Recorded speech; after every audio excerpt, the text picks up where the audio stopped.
chers frères, chères sœurs, chers pères, chères mères, c'est toujours avec joie et c'est un plaisir pour moi de m'adresser à vous une fois de plus, surtout en ce début d'année 2017. En dépit de la situation difficile que traverse notre pays, je vous adresse mes vœux les meilleurs pour cette nouvelle année. Et le vœu que je formule pour nous tous, c'est que notre pays soit définitivement libre de cette imposture, libre de cette forfaiture, libre de ce pouvoir autocrate qui nous vole et qui nous pille depuis tant d'années. Et j'ai confiance en chacun d'entre vous. Nous allons y arriver. Abraham Lincoln disait, on peut tromper tout le peuple pendant un temps. On peut tromper une partie du peuple tout le temps, mais on ne peut pas tromper tout le peuple tout le temps. Ça veut dire aussi qu'il y a une partie du peuple que l'on trompe malheureusement tout le temps. Mais il y a une autre partie du peuple qui ouvre les yeux. Et c'est cette partie du peuple qui se lève et qui se révolte et qui décide de mettre un terme à la forfaiture, à la dictature. Ne soyez pas dérangés, ne soyez pas gênés, ne soyez pas bloqués dans votre combat outre mesure par ceux qui, ici ou là, pourraient donner le sentiment que tout est perdu. C'est notre détermination à ceux qui veulent véritablement le changement, qui va apporter ce changement et qui va faire en sorte que notre pays soit libéré. Personne ne doit vous décourager. On s'engage dans ce combat, chacun individuellement, avec ses propres convictions. Gardez vos convictions intactes. Ne vous laissez pas influencer par qui que ce soit.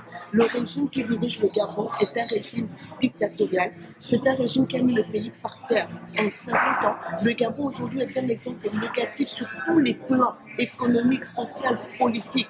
Donc ce régime a montré son incompétence et il ne nous amènera pas autrement que vers l'abîme. Et c'est pour ça que ceux qui ont un amour sincère pour le Gabon doivent continuer de réfléchir pour voir comment faire tomber ce régime. Les dictateurs, on n'a pas besoin d'élections présidentielles pour les faire tomber, puisqu'ils ne respectent pas les urnes. Justement, ils ne partent que par la révolution. La nôtre, nous sommes en train de la construire. Et croyez-moi, elle verra le jour. Nous allons être débarrassés du système d'Égypte. Je nous parle aujourd'hui de la Coupe d'Afrique des Nations qui va se tenir dans notre pays à partir du 14 janvier. Beaucoup de Gabonais se sont exprimés pour dire qu'ils ne voulaient pas de cette CAN et pour demander son boycott. Pourquoi est-ce que nous ne voulons pas de cette CAN? Parce que quand les Gabonais parlent, quand les Gabonais se soulèvent, c'est vrai qu'il y a beaucoup d'émotions et ça se comprend. La situation de notre pays nous tient dans les tripes et fait que parfois on n'arrive pas à contenir notre émotion, de sorte qu'on a l'impression que l'émotion l'emporte souvent pas sur la raison. Mais toute raison gardée, je veux aujourd'hui nous donner des arguments. Pourquoi cette CAN? Nous ne devons pas l'accepter, nous ne devons pas laisser faire. Nous avons eu une élection présidentielle le 27 août dernier. Lors de cette élection, nous nous sommes mobilisés et nous avons élu M. Juppé. Le monde entier sait qu'Ali Bongo a triché l'élection. Lui-même sait qu'il a triché. Ceux qui sont autour de lui savent qu'ils ont triché. Ils sont habitués à ce cycle. Élection présidentielle, fraude, répression. Ensuite, on appelle au dialogue et les choses continuent comme elles ont toujours été, si ce n'est pire. Parce que de 2009 à 2016, la situation du Gabon a empiré. Ali Bongo avait planifié son coup d'État militaro-électoral. Lorsqu'il décide d'aller prendre la CAN, lorsqu'il veut récupérer cette CAN 2017, c'est parce qu'il sait qu'il va tricher l'élection présidentielle, qu'il va tuer des Gabonais. Mais comme Machiavel a dit, que pour garder le peuple, il faut lui donner du pain et du divertissement. Ali Bongo a pensé à ce divertissement pour, semble-t-il, nous faire oublier nos morts, nous faire oublier ceux qui ont été torturés, nous faire oublier ceux qui ont disparu, ces jeunes, ces pères, ces mères, ces frères, ces sœurs, ces oncles, ces tantes, ces cousins, ces neveux, dont on ne fera jamais les dépouilles, dont on ne fera jamais le deuil. Il a pensé qu'avec cette CAN, nous qui sommes si stupides, parce que c'est comme ça qu'il nous voit. Il nous voit simplement comme des moustiques qui leur font du bruit et que l'on peut balayer simplement du revers de la main. Il a pensé qu'avec cette CAN, nous allions venir nous divertir. Parce que Machiavel a dit qu'il faut donner au peuple le pain et le divertissement, mais le pain, même Ali Bongo n'a oublié. Même le pain, il ne donne pas, il ne veut donner que le divertissement. Et lorsque Madame Nicole Assélé se permet de dire que l'élection présidentielle est derrière, maintenant il faut passer à autre chose, et ce autre chose, c'est la CAN. C'est un divertissement de plus. Quand pendant les 7 dernières années, Ali Bongo n'a servi que le divertissement, aucun projet concret. Cette élection présidentielle n'est pas encore derrière nous. Elle sera derrière nous lorsque M. Jean-Paul sera installé effectivement au pouvoir. Tant que M. Jean-Paul n'aura pas le pouvoir entre les mains, cette élection présidentielle ne sera jamais derrière nous. Et nous saisirons toutes les occasions qui s'offriront à nous pour dire au monde entier qu'Ali Bongo a perdu le droit de nous gouverner, qu'il n'est pas notre président et nous ne le reconnaissons pas comme tel. Je vais parler du divertissement. Ali Bongo, en 7 ans, il a organisé combien de sessions de cette fameuse conférence New York Forum Africa, qui a coûté des milliards aux contribuables, qui a coûté des milliards aux Gabonais. Quelles sont les retombées de cette conférence? Il n'y en a aucun. On a le droit aux courses de bateaux, on a le droit au carnaval. Mais pourquoi Ali Bongo fait autant dans le divertissement? Vous croyez que c'est parce qu'il aime autant le jeu? Ce n'est pas vrai. Il aime peut-être le jeu, mais les divertissements, les événements, c'est le meilleur moyen de détourner de l'argent. C'est le meilleur moyen de faire de la surfacturation, parce qu'il n'y a rien de concret qui reste. L'événement a eu lieu, donc on a pu gonfler les factures.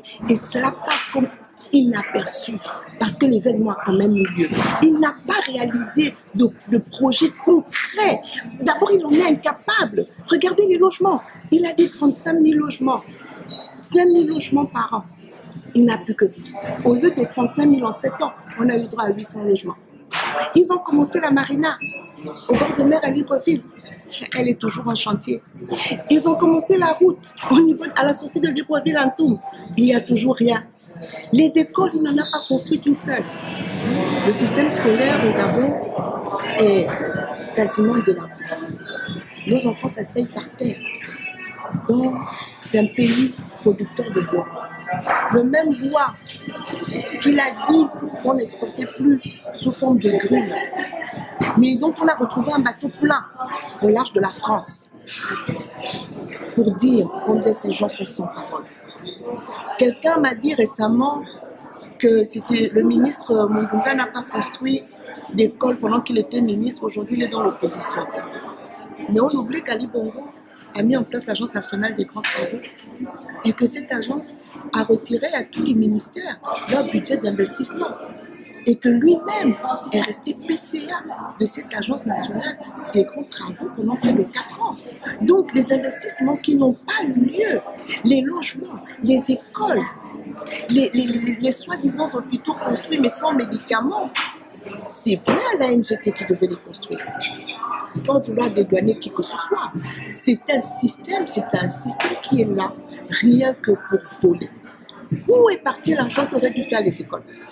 Où est parti l'argent qui aurait dû acheter les médicaments dans les hôpitaux? Combien de Gabonais aujourd'hui meurent d'AVC?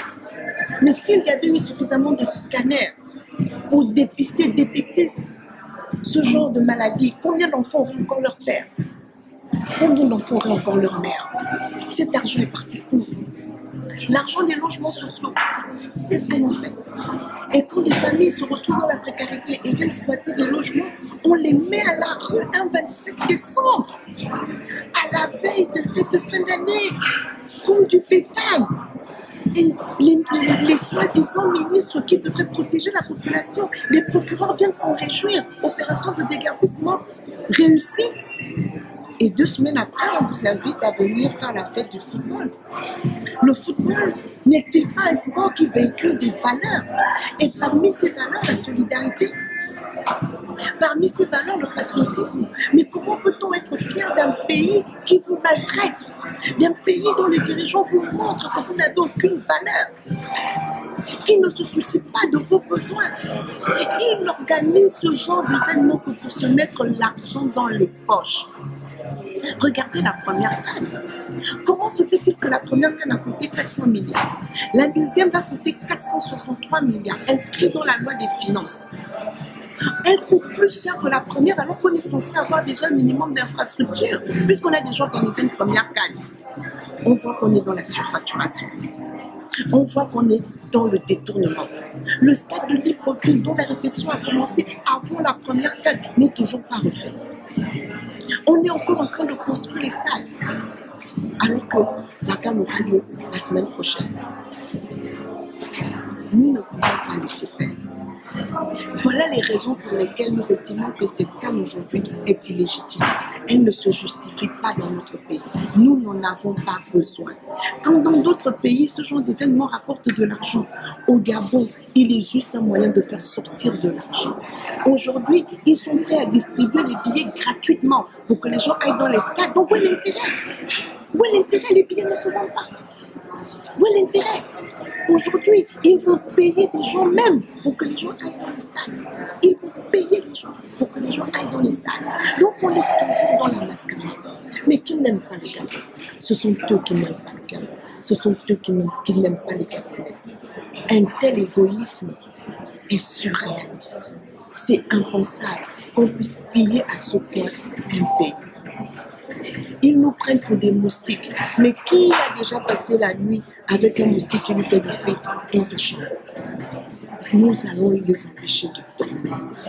Ils veulent qu'on se taise pour qu'ils continuent leur stratagème, pour qu'ils poursuivent leur pillage. Nous n'allons pas nous taire. Nous allons continuer de crier haut et fort. Parce que si nous ne le faisons pas, la façon dont ils sont en train d'endetter le pays. N'oubliez pas qu'en 7 ans, Ali Bongo a fait tripler la dette du pays. La dette était de 1000 milliards quand il est arrivé. Elle est aujourd'hui à près de 5000 milliards. Cette dette-là, ce sont nos enfants, nos petits-enfants et peut-être nos arrière-petits-enfants qui vont la rembourser. Et l'argent sera allé où? Dans des comptes en banque. Et comme aujourd'hui, ils ne peuvent pas envoyer l'argent à l'étranger parce que tout est verrouillé maintenant. Ils n'arrivent pas à avoir accès aux paradis fiscaux comme ils le faisaient avant. Ils sont obligés d'investir dans la pierre. C'est pour ça que vous voyez tous les immeubles qui poussent dans le Gabon, dans Libreville. Chacun de vous connaît. Chacun de vous a vu un immeuble pousser en quelques mois. Combien de Gabonais sont même propriétaires de leur logement? Et combien d'années on fait pour construire une seule maison? Comment justifier que certains construisent des immeubles privés en quelques mois? L'argent vendu, c'est l'argent des écoles de vos enfants. C'est l'argent des médicaments auxquels que vous n'avez pas à l'hôpital. C'est l'argent des logements sociaux que vous n'avez pas, qui fait que vous êtes encore logés dans les mapailles, dans les maisons qui s'inondent, dans des maisons insalubres, pendant que eux, ils sont dans des palais.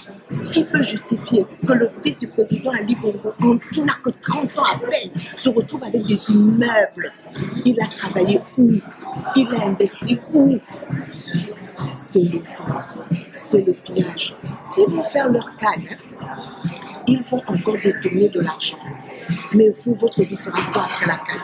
Une fois que vous aurez fini de crier au stade, que vous aurez fini de supporter les soi-disant panthères, qu'est-ce qui va vous rester? Vous retournerez dans le Mapal. Vos enfants vont retourner s'asseoir par terre à l'école. Vous, les jeunes, je vous parle. On viendra vous donner 1000 francs, 5000 pour aller au stade. Vous irez faire semblant. Et ensuite, vous repartirez dans des établissements où les enseignants ne peuvent pas venir parce que les conditions sont exécrables. Et vous serez assis par terre. Et vous allez faire des kilomètres à pied pour aller à l'école. C'est cette vie-là que vous pensez vraiment que vous méritez? C'est la vie que vous méritez? Ali Bongo a prouvé son incompétence. Il ne peut pas mener le Gabon plus loin que là où il est. Il ne pourra pas le faire. Donc j'appelle les Gabonais, je vous invite à boycotter cette canne, boycotter à Oyem, boycotter à France-Ville, boycotter à Port-Gentil, boycotter à Libreville. Vous êtes assez intelligent pour trouver des stratégies de boycott. Faites-le. Faites-le pour le bien du Gabon. Faites-le pour le développement de notre pays.